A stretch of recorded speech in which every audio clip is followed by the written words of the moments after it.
Hello friends, बहुत बहुत स्वागत है आपके अपने यूट्यूब चैनल जीके अभ्यास पर।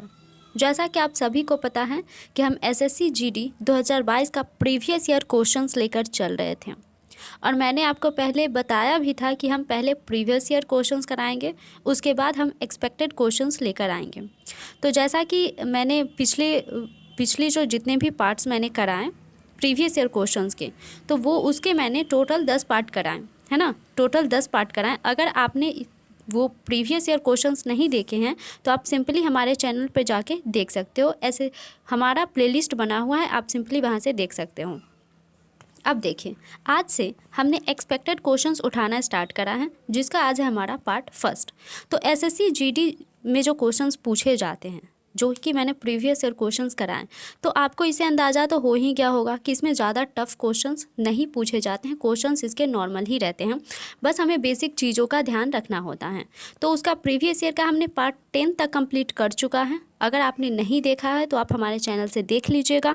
आज से हम स्टार्ट कर रहे हैं एक्सपेक्टेड क्वेश्चंस। तो एसएससी जीडी 2022 के अगर आप प्रिपरेशन कर रहे हैं तो हमारे चैनल पे अगर नए हैं तो चैनल को सब्सक्राइब कर लीजिएगा और अपने फ्रेंड्स के साथ शेयर भी कर दीजिएगा। तो चलिए, आज हमारा है पार्ट फर्स्ट। तो बिना समय गवाए करते हम अपने सेशन को स्टार्ट।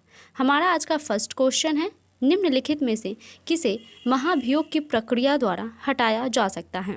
देखिए, महाभियोग की प्रक्रिया द्वारा सिर्फ और सिर्फ भारत के राष्ट्रपति को हटाया जाता है। हमारा ऑप्शन डी जो है वो बिल्कुल करेक्ट है। देखिए, महाभियोग की प्रक्रिया, उसके द्वारा राष्ट्रपति को हटाया जाता है। देखिए, महाभियोग की प्रक्रिया जो होती है ये क्या होती है, इसका मतलब ये होता है कि महाभियोग की प्रक्रिया, इसका इस्तेमाल जो है वो सिर्फ राष्ट्रपति और सुप्रीम कोर्ट या हाई कोर्ट के जज को हटाने के लिए किया जाता है। अगर आपसे पूछे कि महाभियोग की प्रक्रिया द्वारा किसे हटाया जाता है, क्योंकि अगर आपके ऑप्शन में राष्ट्रपति रहे तो फर्स्ट आपको राष्ट्रपति को टिक करना है। अगर राष्ट्रपति ना रहे तो आपको सुप्रीम कोर्ट या हाई कोर्ट, इन दोनों के जजों को हटाने के लिए भी महाभियोग की प्रक्रिया जो है वो अपनाई जाती है। इसके जिक्र की अगर हम बात करें तो इसका जिक्र संविधान के अनुच्छेद 61 में किया गया है। देखिए, महाभियोग प्रस्ताव सिर्फ तब लाया जा सकता है जब संविधान का उल्लंघन किया गया हो या उसका दुर्व्यवहार किया गया हो, तब महाभियोग जो है वो प्रस्ताव संसद के किसी भी सदन में लाया जा सकता है। ध्यान दीजिएगा, क्वेश्चंस में अगर पूछे कि महाभियोग की प्रक्रिया संसद के किस भवन में लाई जाती है, यानी कि लोकसभा या राज्यसभा, तो हमारा इसका करेक्ट आंसर होगा हम किसी भी सदन में महाभियोग की प्रक्रिया का ये जो प्रस्ताव है वो ला सकते हैं। लेकिन इसके लिए कुछ क्राइटेरिया बंधी हुई है। लोकसभा में इसे पेश करने के लिए कम से कम आपको 100 सांसदों, ध्यान दीजिएगा, लोकसभा में 100 सांसदों से इसके सिग्नेचर करवाने होंगे और राज्यसभा में कम से कम 50 सांसदों से आपको सिग्नेचर करवाने होंगे। ये आपका मैंडेटरी हो जाता है अगर आप महाभियोग की प्रक्रिया ला रहे हो। तो बढ़ते हम अपने नेक्स्ट क्वेश्चन पे। हमारा नेक्स्ट क्वेश्चन है, मोहिनी अट्टम एक पारंपरिक नृत्य है। इस नृत्य की उत्पत्ति भारत के किस राज्य में हुई थी। देखिए, मोहिनी अट्टम जो है ये हमारा केरल का पारंपरिक नृत्य है। मोहिनी अट्टम, जिसे हम मोहिनी यट्टम भी कहते हैं, दोनों अगर यहाँ पे अ के जगह यर है फिर भी दोनों सेम ही होते हैं। देखिए, केरल का एक शास्त्रीय नृत्य मोहिनी अट्टम, इस मोहक नृत्य को नृत्यांगनाएं यानी कि लड़कियाँ एकल रूप में प्रस्तुत करती है। अगर पूछे कि मोहिनी अट्टम में ये सामूहिक नृत्य होता है या एकल होता है, तो ये हमारा एकल नृत्य होता है।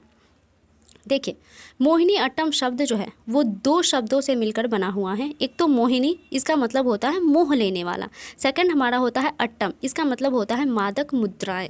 इन दोनों से मिलकर मोहिनी अट्टम का निर्माण हुआ है। ये हमारे केरल राज्य की एक शास्त्रीय नृत्य है। हमारा नेक्स्ट क्वेश्चन है, किस रक्त समूह को सर्वग्राही कहा जाता है। सर्वग्राही का मतलब क्या होता है, इसका मतलब होता है कि सर्वग्राही ये किसी से भी चीज़ों को ले सकते हो। तो देखिए, किस रक्त समूह को सर्वग्राही कहा जाता है, तो हमारा इसका करेक्ट आंसर होगा AB+। देखिए, AB+ का क्या होता है, सर्वग्राही मतलब जो है AB, जो जिसके भी रक्त समूह जो है AB+ होगा, वो किसी भी व्यक्ति से, यानी कि किसी भी ब्लड ग्रुप वाले व्यक्ति से ये रक्त ले सकता है। यानी कि जो ए बी वाला हुआ। अगर पूछे कि सर्वदाता किसे कहते हैं तो सर्वदाता हमारा ओ माइनस होता है, हमारा ऑप्शन डी हो जाएगा करेक्ट। लेकिन अगर सर्वग्राही पूछे तो वो हमारा ए बी प्लस होता है। देखिए, रक्त समूह की खोज की अगर बात करें तो इसकी खोज कार्ल लैंडस्टीनर के द्वारा 1900 ईस्वी में की गई थी। ईयर ध्यान रखिएगा, 1930 ईस्वी में रक्त समूह की खोज की गई थी, लेकिन इसके लिए लैंडस्टीनर को नोबेल पुरस्कार से सम्मानित किया गया था 1930 ईस्वी में।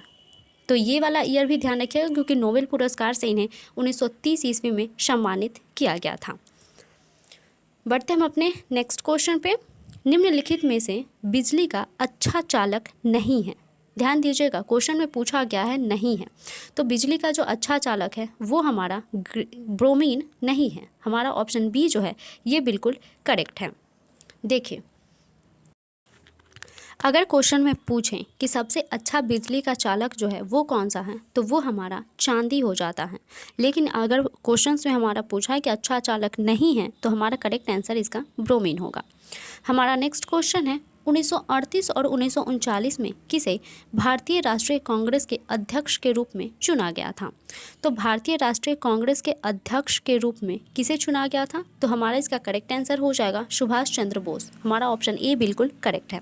देखिए, सुभाष चंद्र बोस को 2 बार भारतीय कांग्रेस के अध्यक्ष के रूप में चुना गया था। फर्स्ट हमारा हो जाता है 1938 ईस्वी में, इस समय जो है हरिपुरा कांग्रेस अधिवेशन हुआ था। सेकंड हमारा हो जाता है जस्ट इसके अगले साल 1939 ईस्वी में, ये हमारा त्रिपुरा कांग्रेस अधिवेशन हुआ था। तो ईयर ध्यान रखिएगा। बढ़ते हम अपने नेक्स्ट क्वेश्चन पे। लाखों साल पहले भारतीय उपमहाद्वीप मुख्य भूमि से अलग हो गया था, इसे किस महासागर के नाम से जाना जाता है? तो देखिए, हमारे क्वेश्चन में पूछा गया है कि किस महासागर के नाम से जाना जाता है, तो हमारा इसका करेक्ट आंसर हो जाएगा टेथिज। हमारा ऑप्शन डी बिल्कुल करेक्ट है।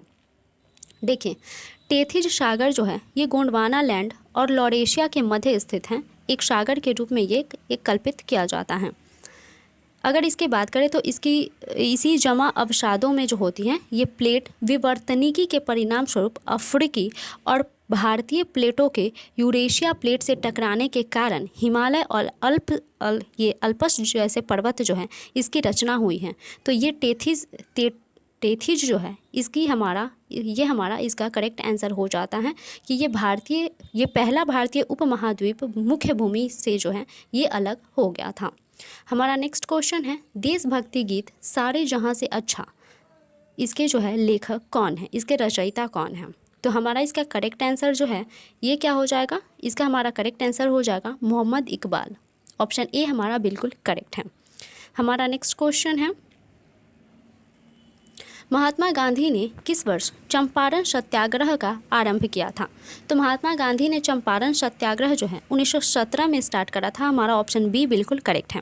देखिए, गांधी जी के नेतृत्व में बिहार के चंपारण जिले में 1917 ईस्वी में, हमारा जो क्वेश्चन पूछा 1917 ईस्वी में जो है ये सत्याग्रह स्टार्ट किया गया था। इस सत्याग्रह को चंपारण नामक एक जगह है बिहार में, वहाँ से स्टार्ट कराया गया था। इसी वजह से इसका नाम पड़ा चंपारण सत्याग्रह। देखिए, सबसे पहला अगर पूछे कि गांधी जी के नेतृत्व में भारत में सबसे पहला सत्याग्रह कौन सा किया गया था, तो ये हमारा चंपारण सत्याग्रह ही होगा। हमारा नेक्स्ट क्वेश्चन है, निम्नलिखित में से किस हिमालयी क्षेत्र को शिवालिक के नाम से जाना जाता है? तो शिवालिक के नाम से किसे जाना जाता है, हमारा क्वेश्चन पूछा गया है। तो हमारा इसका करेक्ट आंसर होगा बाह्य हिमालय। ऑप्शन बी हमारा बिल्कुल करेक्ट है। देखिए, बाह्य हिमालय के हिस्से को शिवालिक श्रेणी कहा जाता है। बाह्य हिमालय जो होती है उसे शिवालिक श्रेणी कहा जाता है। हमारे क्वेश्चंस में भी यही कहा गया है। हिमालय पर्वत का सबसे दक्षिणी और भौगोलिक रूप से अगर देखें तो युवा भाग जो है वो पश्चिमी से पूरब तक फैला हुआ है, जो कि हमारा ये बाह्य भाग होता है। ये पहाड़ी सिक्किम राज्य में तीस्ता नदी से 1600 किलोमीटर उत्तर पूर्वी भारत में, नेपाल के माध्यम से उत्तर पश्चिमी भारत में और उत्तरी पाकिस्तान में जो है ये फैला हुआ है। देखिए, इसकी रेंज जो है बहुत ज़्यादा है। जैसे कि मैंने आपको अभी बताया, तो इतनी सारी आपको डिटेल याद नहीं रखनी है। आपको बस इतना ध्यान रखना है कि हिमालय क्षेत्र को शिवालिक के नाम से किसे जाना जाता है, तो ये हमारा बाह्य हिमालय हो जाता है। हमारा नेक्स्ट क्वेश्चन और आज का हमारा ये लास्ट क्वेश्चन होने वाला है। निम्नलिखित में से कौन सा भारतीय राज्य है जिसकी सीमा नेपाल से नहीं लगती है? देखिए हमारे क्वेश्चंस में बेहद क्वेश्चंस में यही पूछे जाते हैं कि नहीं लगती है। देखिए हमारे अगर क्वेश्चंस में पूछे कि नहीं लगती है तो आपको क्वेश्चंस ध्यान से पढ़ने हैं, क्योंकि इसी में मैक्सिमम लोग जो है वो गलती करते हैं। हमारा इसका पहले देख लेते हैं करेक्ट आंसर। हमारा इसका करेक्ट आंसर क्या हो जाएगा? असम। ऑप्शन सी हमारा बिल्कुल करेक्ट है। देखिए हमारा क्वेश्चन में पूछा गया ना कि नेपाल से भारत के कौन कौन से राज्य लगते हैं, नहीं लगते हैं पूछा, तो नेपाल से कौन कौन से राज्य लगते हैं? ये हमारा उत्तराखंड हो गया, ये यूपी हो गया, ये बिहार हो गया, ये वेस्ट बंगाल हो गया और ये सिक्किम हो गया। ये सारे राज्य जो है वो नेपाल से लगते हैं। इसके अलावा कोई भी राज्य हमारा नेपाल से नहीं लगता है। तो हमारे ऑप्शंस में था असम, तो असम जो है वो नेपाल से नहीं लगता है, तो हमारा इसका करेक्ट आंसर असम हो गया। आज का हमारा सेशन यहीं पे समाप्त होता है। अगर आपको वीडियो पसंद आई हो तो वीडियो को लाइक कीजिएगा। अगर आप चैनल पे नए हैं तो चैनल को सब्सक्राइब कर लीजिएगा, अपने फ्रेंड्स के साथ शेयर भी कर दीजिएगा। तो मिलते हैं नेक्स्ट वीडियो में नेक्स्ट क्वेश्चंस के साथ। तब तक के लिए बाय बाय।